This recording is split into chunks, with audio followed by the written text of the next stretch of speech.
At the end of this video, we'll have the hand wheel attached. So I'm going to measure the diameter of this shaft. It's .325. All right. 324. Okay. All right. We'll be right back.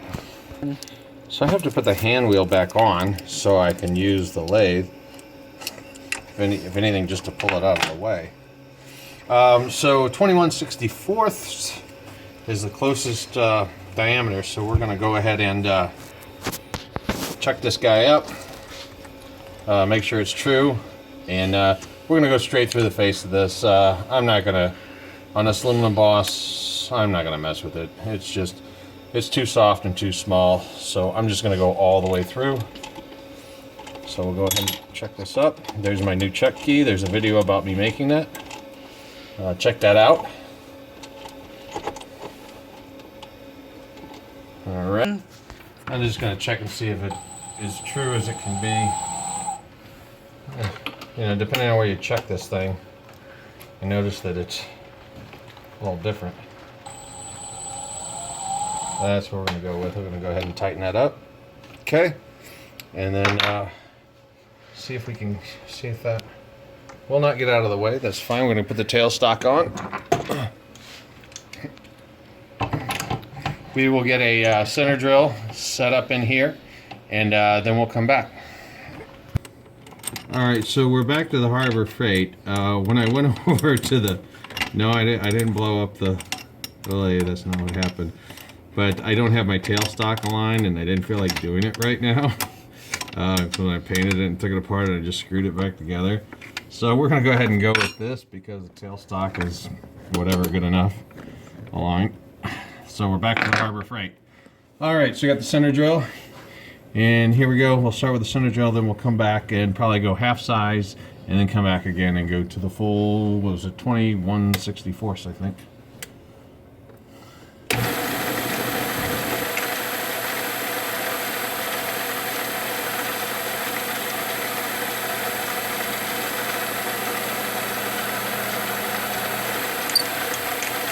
Okay, that's a start. We'll go ahead and change the drill bit, and we'll be right back.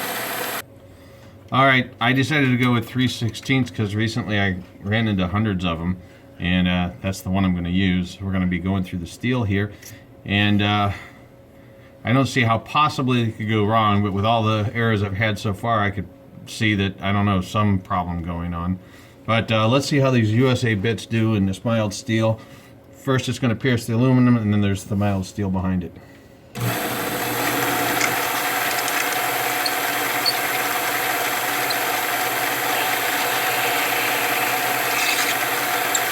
You might want to tighten the bit up.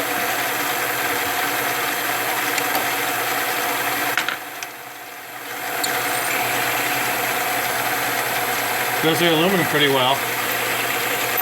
Alright, we're through the aluminum, now here we go into the steel.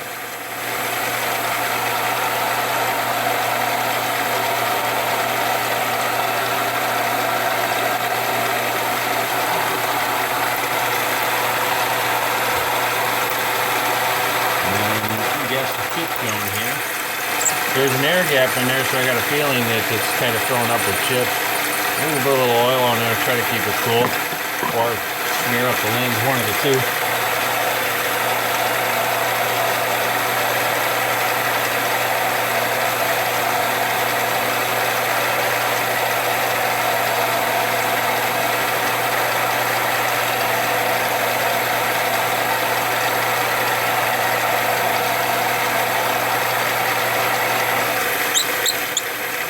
Clear some chips out.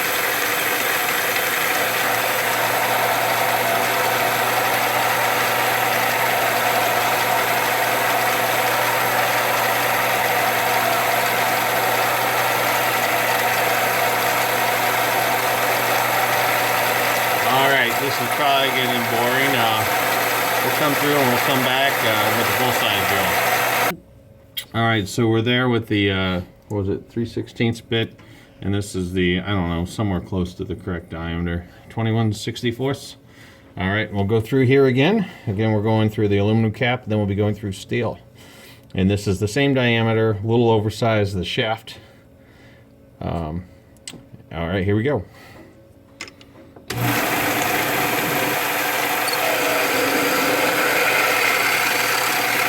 Through the aluminum almost.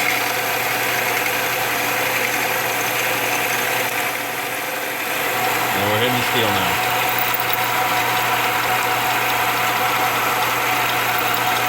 Seems to be cutting pretty good. If you see the steel changing colors, you know your bit's getting really hot. I'm going to go ahead and just put a little oil on it anyways.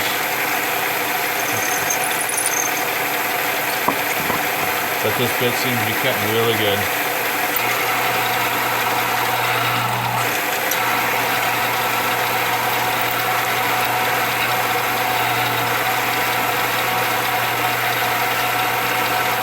You can see there's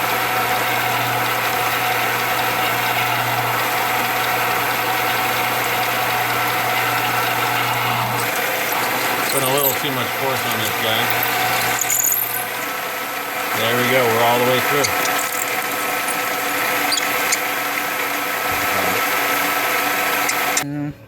through. All right, so here's the hand wheel. We're going to go ahead and test fit it on here. And there's a little play, but the screw will take that out. We have to measure how far back to put the set screw in. And then drill it and then tap the set screw. And then attach the handle and we'll be done. All right, so let me do some engineering here and I'll be right back with you. Okay, ready to center drill for the screw, the Allen screw. Let's see here.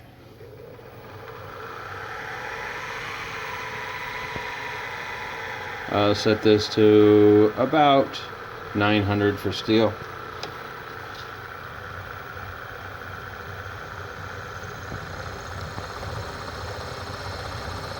Okay, we got our start there.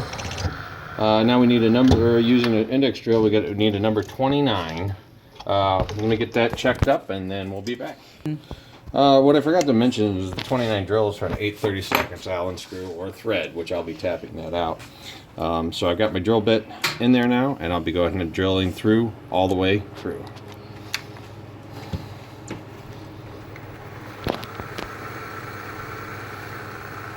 All right, here we go.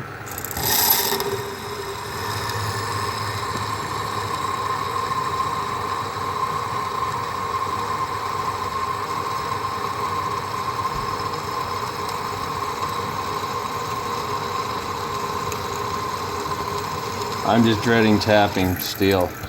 Tapping steel is not a lot of fun for me.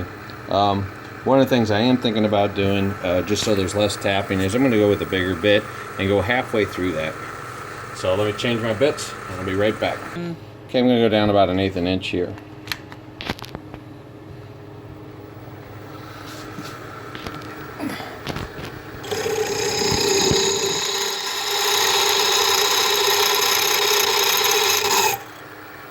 Okay. All right, so we got that started. Now I'm going to go ahead and get my tap out for 8/32 to tap that out. I have my 8/32 tap. And the steel, this is actually a nice new sharp one. It's better than those Taiwan ones that are, they bend and twist.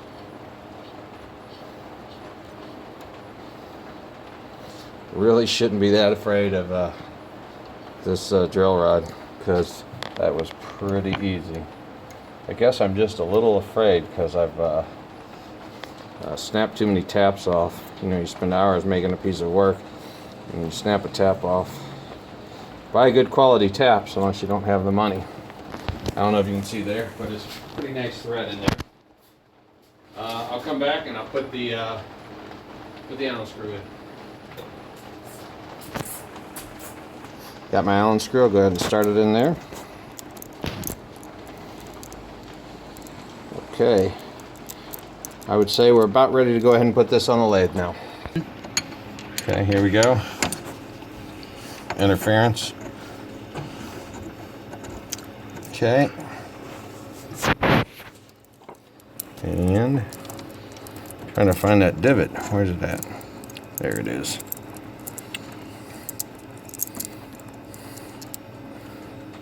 Okay,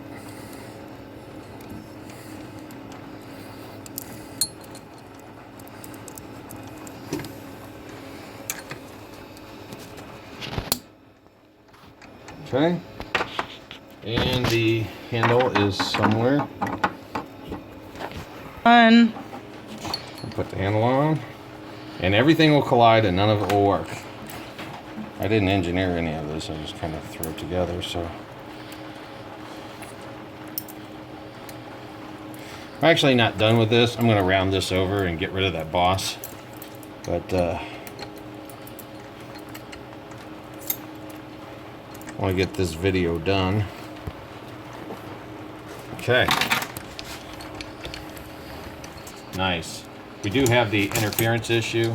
Actually, it's a total interference, which has a little concern that may happen, but anybody that's used these for any amount of time knows that you actually have to get them out of the way anyway. And I'll go over to the Harbor Freight and demonstrate.